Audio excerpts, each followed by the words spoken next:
പണ്ട് പണ്ട് ഒരു ധനികൻ തന്റെ സുന്ദരിയും സുശീലയും സ്നേഹവതിയുമായ മകളോടൊത്ത് ജീവിച്ചിരുന്നു. അയാളുടെ ഭാര്യ മരിച്ചുപോയതിനാൽ അയാൾ മറ്റൊരു സ്ത്രീയെ വിവാഹം കഴിച്ചു. അവർക്ക് അഗത, അലീസ എന്നീ 2 പെൺകുട്ടികളുണ്ടായിരുന്നു. അവർ ഈ കുട്ടികളോട് വളരെ ക്രൂരമായി പെരുമാറിക്കൊണ്ടിരുന്നു. നീ ഈ വീടൊക്കെ അടിച്ചു വൃത്തിയാക്കണം, ഞങ്ങൾക്ക് ഭക്ഷണം റെഡിയാക്കണം, എന്റെ 2 പെൺകുട്ടികളെ ഒരുക്കണം, അവര് പറയുന്നൊക്കെ അനുസരിക്കണം, മനസ്സിലായോ? ആ പാവപ്പെട്ട പെൺകുട്ടി രാവിലെ മുതൽ രാത്രി വരെ കഠിനാധ്വാനം ചെയ്യും.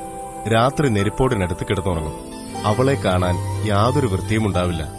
അവർ അവളെ സിൻഡ്രല്ല എന്ന് വിളിച്ചു തുടങ്ങി. കണ്ടില്ലേ, അവളെ കാണാൻ എത്ര സുന്ദരിയാണെന്ന്. ഒരു ദിവസം രാജകൊട്ടാരത്തിൽ നടക്കാനിരിക്കുന്ന വിരുന്നു സൽക്കാരത്തിൽ പങ്കെടുക്കാനായി രാജാവ് എല്ലാവർക്കും ക്ഷണക്കത്തയച്ചു. രാജകുമാരനെ കാണാൻ എല്ലാ പെൺകുട്ടികൾക്കും ഒരവസരം. എല്ലാ പെൺകുട്ടികളോടൊപ്പവും രാജകുമാരൻ നൃത്തമാടിയ ശേഷം അതിൽ നിന്ന് തനിക്കിഷ്ടപ്പെട്ട ഒരു പെൺകുട്ടിയെ തന്റെ ഭാര്യയായി തിരഞ്ഞെടുക്കും. വിരുന്നു സൽക്കാരത്തിന്റെ അന്ന്. സിൻഡ്രല്ല, ഇവിടെ വാ, വിരുന്നു സൽക്കാരത്തിന് പോവാൻ ഞങ്ങളെ ഒരുക്കണം. അഴകാർന്ന ഡ്രസ് ധരിക്കുവാനായി സിൻഡ്രല്ല അവരെ സഹായിച്ചു. അവർ പോകാൻ തയ്യാറായപ്പോൾ, അമ്മേ, ദയവായി ഞാനും നിങ്ങളുടെ കൂടെ വിരുന്നിന് വരട്ടെ. എന്തിനാ സിൻഡ്രല്ല, നിനക്കൊരു നല്ല ഡ്രസ്സ് പോലും ഇല്ല. പോരാത്തതിന് ദേഹം മുഴുവൻ അഴുക്കും വൃത്തിയിടുക. നിന്നെ കൊണ്ടുപോയാലേ ഞാൻ നാണം കെടും. അവളെ നോക്കി ചിരിച്ചുകൊണ്ട് അവർ പോയി. വീട്ടിൽ തനിച്ചായ സിൻഡ്രല്ല കരഞ്ഞുകൊണ്ടിരുന്നു.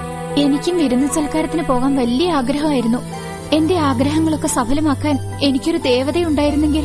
ഉടനെ കയ്യിലൊരു മന്ത്രക്കോലുമായി വൃദ്ധയായ ഒരു ദേവത അവിടെ പ്രത്യക്ഷയായി. എന്തിനാ മോളെ നീ കരയുന്നത്?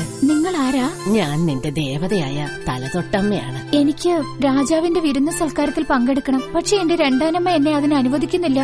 ഞാൻ അതിന് നിന്നെ സഹായിക്കാം. അവർ തോട്ടത്തിലുള്ള മത്തങ്ങ ഉപയോഗിച്ച് തന്റെ മന്ത്രശക്തിയാൽ ഒരു രഥം നിർമ്മിച്ചു. വെള്ളലികളെ തേരോട്ടികളാക്കി. സിൻഡ്രല്ലയെ സ്വർണവും വെള്ളിയും കൊണ്ട് നിർമ്മിച്ച വസ്ത്രം ധരിപ്പിച്ചു. പട്ടും വെള്ളിയും ചേർത്ത് ചിത്രത്തയ്യൽ ചെയ്ത കണ്ണാടി ചെരുപ്പുകൾ അണിയിച്ചു. പുറപ്പെടുന്നതിനു മുമ്പ് ദേവത മുന്നറിയിപ്പ് നൽകി.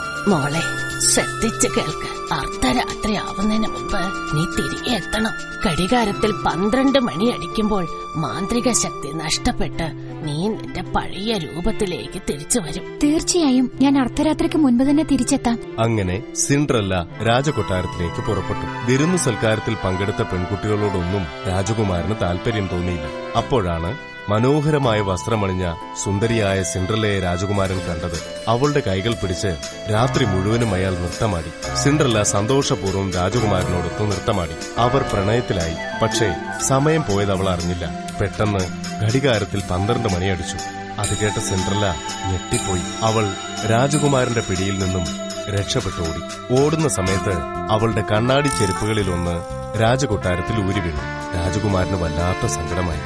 അടുത്ത ദിവസം ആ രാജകുമാരിയെ കണ്ടുപിടിക്കാനായി ഭടന്മാരോടൊപ്പം ചെരുപ്പുമെടുത്തുകൊണ്ട് യാത്രയായി.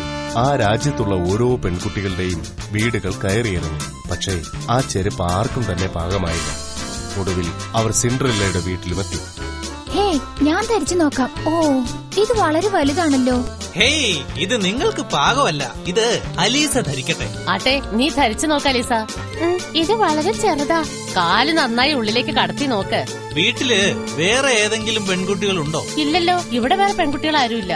സിൻഡ്രല്ല കർട്ടന്റെ ഇടയിലൂടെ ഇതെല്ലാം ഒളിച്ചു നോക്കുകയായിരുന്നു. വേണമെങ്കിൽ ഞാനിത് ധരിച്ചു നോക്കാം. സിൻഡ്രല്ല തന്റെ കാലിലുള്ള മരച്ചെരുപ്പ് അഴിച്ചുമാറ്റി കണ്ണാടി ചെരുപ്പ് ധരിച്ചു. അവളുടെ കാലുകൾ വളരെ എളുപ്പത്തിൽ ചെരുപ്പിനുള്ളിലേക്ക് കയറി. ഉടനെ അവൾ അവളുടെ മറ്റൊരു ചെരുപ്പ് തന്റെ പോക്കറ്റിൽ നിന്നും എടുത്ത് മറ്റൊരു കാലിൽ ധരിച്ചു. ഒടുവിൽ സിൻഡ്രല്ലയെ കണ്ടെത്താനായതിൽ രാജകുമാരൻ അതീവ സന്തോഷവാനായി. നിന്നെ കണ്ടെത്താനാവില്ലേ എന്ന് ഞാൻ പേടിച്ചു. നീ എന്നെ വിവാഹം കഴിക്കുമോ? സിൻഡ്രല്ല അതിന് സമ്മതിച്ചു. സിൻഡ്രല്ലയുടെ രണ്ടാനമ്മയും അവരുടെ 2 പെൺകുട്ടികളും സ്തംഭിച്ചു നിന്നു. വിരുന്നു സൽക്കാരത്തിൽ പങ്കെടുത്ത പെൺകുട്ടി മറ്റാരുമല്ല, സിൻഡ്രല്ലയായിരുന്നുവെന്ന് മനസ്സിലാക്കി. രാജകുമാരൻ സുന്ദരിയായ സിൻഡ്രല്ലയെ കൂട്ടിക്കൊണ്ടുപോയി. രാജകൊട്ടാരത്തിൽ വളരെ ആഡംബരപൂർവ്വം അവരുടെ വിവാഹം നടന്നു. അവരുടെ വിവാഹത്തിൽ ദേവതയും പങ്കെടുത്ത് അവരെ അനുഗ്രഹിച്ചു. അങ്ങനെ ആ ദമ്പതികൾ സന്തോഷപൂർവ്വം ദീർഘകാലം ജീവിച്ചു.